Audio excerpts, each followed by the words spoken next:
I'm ready. All right. Hello, hello. I Hey, how had, you doing? I had to wear it in honor of the song. Like it. It looks good. It looks really good. Um, How you so doing? what it's the self-titled album is gonna be 33, what, Monday?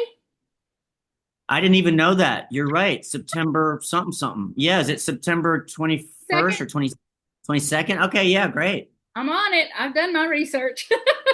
I think I So how do lost you track. feel about that? What are your thoughts?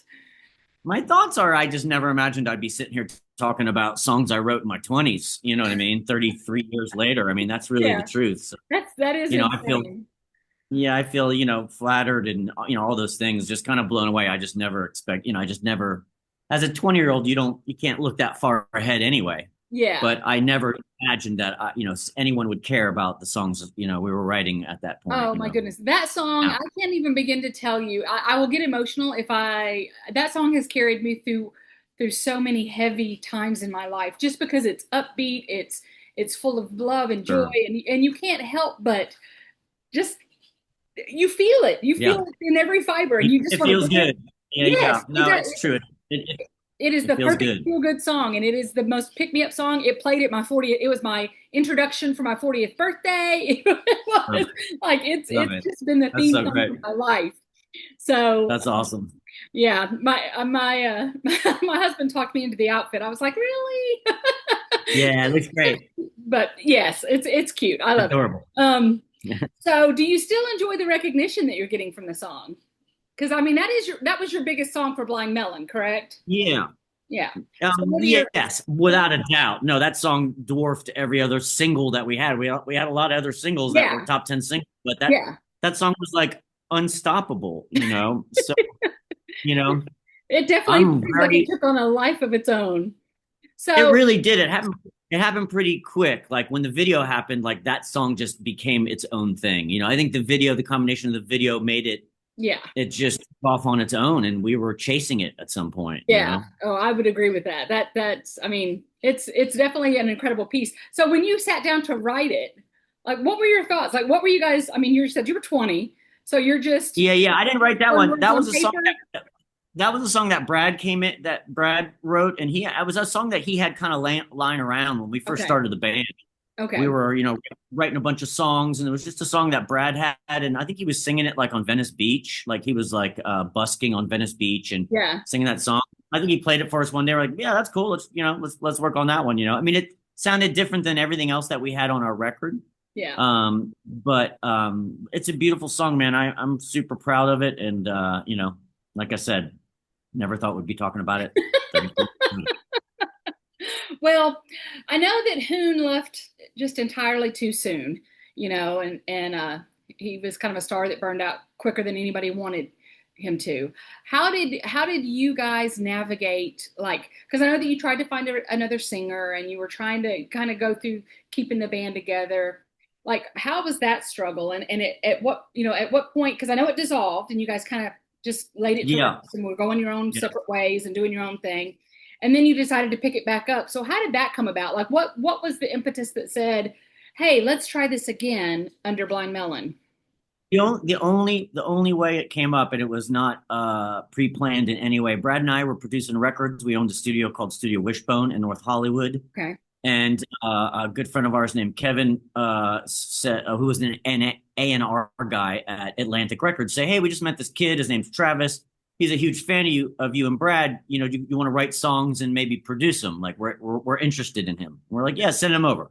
So he comes over, and like we had whatever an hour meeting or something, and then Travis walks out the door, and Brad just looks at me and goes, "Oh my God, like we could put the band together." And I was like, I Oh, thought the same thing, man. Because he came in and sang, and he just reminded us. He just had the essence. yeah. It just felt like he could deliver the songs. Here's the thing: is we tried a few different singers Hmm. before, like right when the band ended. We did try a few different Yeah. singers. Yeah. Nobody could deliver the lyrics in the right way. Like people could hit all the notes, and it's like, yeah, great, you could sing all those notes. And for some reason, it's like we just didn't feel it. And soon as Travis came into our lives, and started singing those songs, then I felt them, and I was like, oh, he can deliver what Shannon meant. Yes. And other guys could deliver what Shannon meant. I think Yeah. Travis could deliver it because he had been through some of the same stuff. You know Mm, what I mean? yeah. Been through some of the same hard things, you know. Yeah. But it was never planned in any way. As a matter of fact, so I think we called Rogers and Glenn the next day, and it had been maybe 12, 13 years since we had done anything, you know. Yeah. And we called and said, I know this sounds crazy, but we found a singer.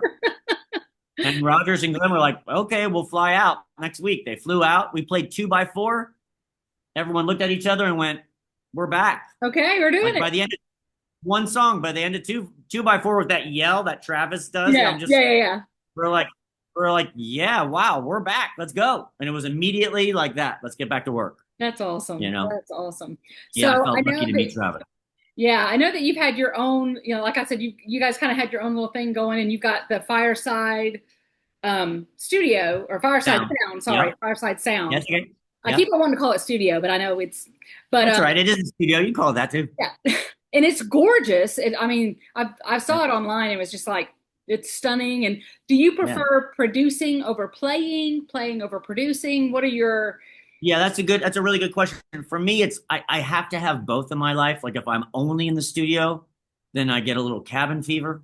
ah And I like to travel a lot, and like connecting with your fans is important to me, and like yeah that, it's a different connection. In the studio, I'm very connected to whoever I'm working with, three or four people in the room, yeah but there's nothing like playing to whatever, a couple thousand people, or even honestly playing to 200 people that right like love your songs. So I like both in my life. I kind of need both, and it's hard. It's a hard juggling act because I'm very busy in the studio. yes Um, I can but it's hard imagine. for me. But it's hard for me to say no to any sort of tour. I also do a bit of. I also play in the Afghan Wigs as Yes, well. I was going to bring that up next.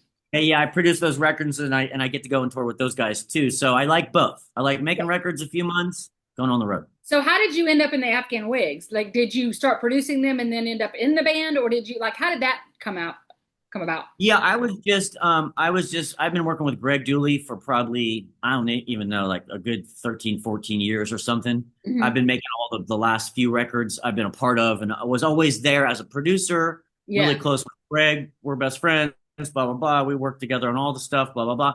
And then at some point, he had this amazing guitar player named John Skibick, who's just phenomenal. And he had been in the Afghan Wigs for probably was maybe in the band for 10 years or 12 years or something. Yeah. And he had another baby. He Oh, had he had two babies kind of back to back. So Greg was like, "Hey man, like, do you have any interest in coming out and tour? We need a guitar player." And everyone said I should ask you. So I was like, "Yeah, I do. Let's oh, go." that's awesome. That's awesome. So Well, it yeah, so I definitely had it's a similar like it's that alternative sound that yeah, is we're similar. cut from the same cloth. He Yeah. he Right. took it a Right. Right. different way. It's heavier and it's different in its Yeah. own way, but Yeah. we're all roughly the same age, and we all were brought up on all the classics, and so we have that in common. And the guys are great. I love them all. So it's super fun to tour in the Afghan Awesome. Wigs as Awesome. well. And it gives you the combo that you need. Yeah, I like it all. I just feel like touring's a real privilege. It's a privilege to be on stage every night. So I don't Yeah. Oh, I I can don't ever imagine. I So don't go ahead. I'm sorry, I didn't mean to cut you off. I was gonna say I never forget that feeling of I feel grateful that I can be on a stage, because like that's not what somebody it's not you're not given that just because you learned how to play guitar. So Yeah. I feel very grateful every day. I'm like, wow, people paid to come watch us play music. That's an incredible thing. It is incredible. It is, and your perspective about it is even more phenomenal because there are some people that kind of get a little full of themselves and think that, which I am assuming that like because one of my questions was going to be because your marriage has been strong throughout this entire career of touring and traveling and being on the Yeah, road and all those temptations that come with stardom. So yeah. how did you and your wife navigate that and maintain such a strong connection? I mean, it's just our bond that we have. I mean, she's my favorite person on the planet, and I mean, I've known her since the third grade. We're high school sweethearts, and Oh, we're just a team. And like I also think it requires so much of the person who's staying at home when you're going out and doing all that and being that person, whatever that person is. yeah. And I just think that she's secure enough in her own being that It's always worked great. You know, we talk on the phone a lot when I'm on the road, and like, you just work it out. I mean, Yeah. I don't have any other skills. You know what I mean? So it is what it is. It's like I can only make records and play guitar. I'm useless in all other things of life. So it's like I think she just goes, yeah, it's what you do. It is, it's all we've ever known. I mean, it's all Yeah. we've ever known. Doing Yeah. this Well, since I that was. is true. Yeah. Because I mean, you, Heather and I drove out to Los Angeles, and when I was 20, when we were 20 years old, for me to try to be in the music business. So she's been a part of it every step of the way, and I'm lucky for that too. yeah. Well, and I'm sure that if she's anything like I am with my husband, I'm sure she's incredibly proud of everything that you guys have accomplished. So, Yeah, yeah, yeah. um, No, yeah. I heard a little bee came and told me that you have done some gospel stuff. Gospel, Yes. not me. No. Oh, I do have gospel music, but I have never. No, but Travis, maybe Travis, our singer. okay. And I did work on his record. I mean, Okay. it's not traditional gospel, but he has faith and he writes these beautiful songs about his faith and stuff. And I produced. He has a great solo record. Oh, I forgot the name of his last record. I've worked on the last couple Travis records, but they're really beautiful records. People should check them out. Yeah, yeah, I definitely was gonna segue to that because I know that here Ann's Arbor, how it all started was paying it forward and helping those that were in need and putting towards a cause. And so I was going to ask you if you had any type of cause that pulled on your heart that you like to support or like to share. Oh boy, that is just oh boy, that's a big question. I mean, there's so much out there today. You know what I Yeah, mean? yeah, And I think for me, just I don't know, like everyone should be able to. No one should be sleeping on the streets. And that really bothers me, and that just breaks my heart. yeah. Living in Los Angeles for all those years, and it's Oh just like gosh. every day someone's coming to my garbage can to look at my garbage can for food. It's like really, like we're better than that. Like that bothers me. Yeah, I would do anything to that would but there's many, but that's definitely the one that I see in my life every day. I mean, I don't see as much in Joshua Tree, but when I go to Los Angeles, it's just a part of your life. yeah. And you're like, people who are worth $1 billion, why is there people on the street who can't eat? Something's wrong here. That's not okay to me.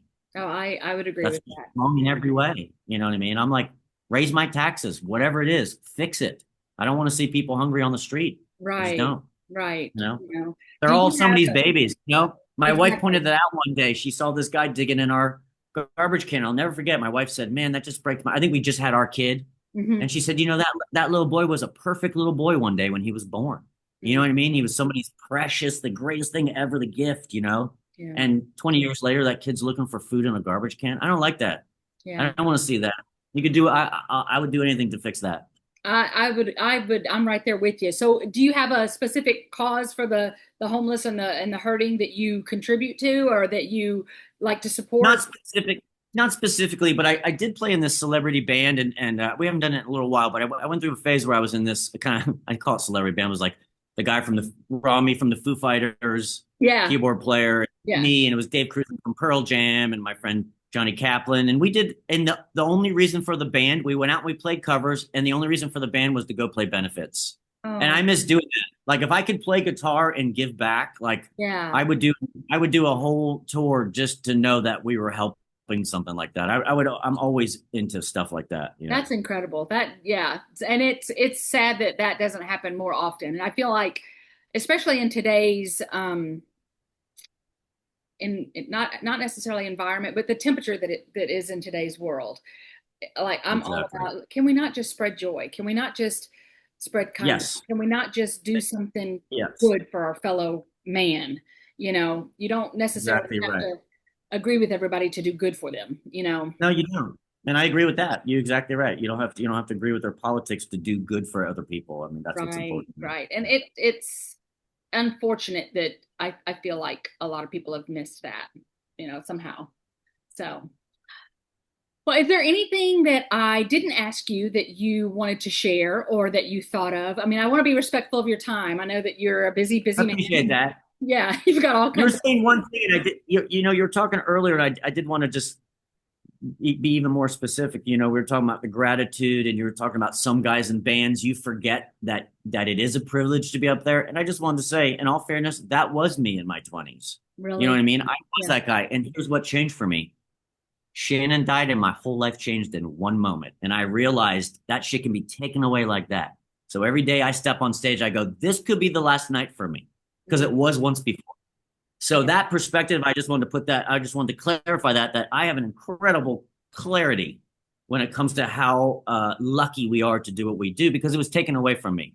And the truth is, if it was never taken away from me and we were having this conversation and Shannon's still here and I've been doing this and I'm playing arenas for the last 30 years, I don't know that I'd have that perspective. I don't know that I'd walk on stage every night and go, oh, this is a gift, man. Don't forget this. This is a gift. Because Yeah. there was a time in my 20s where I was just like, like you're annoyed you got to play to 5,000 people that night. You know what I mean? Because you're just Yeah. tired. You've been on the road for 2 years. You're kind of grumpy and you're just like, you just Yeah. wish you were home. And like, but now, even when I feel that way, I go, yeah, but I'm still lucky to be here right now walking onto the stage. So I just wanted to clarify that.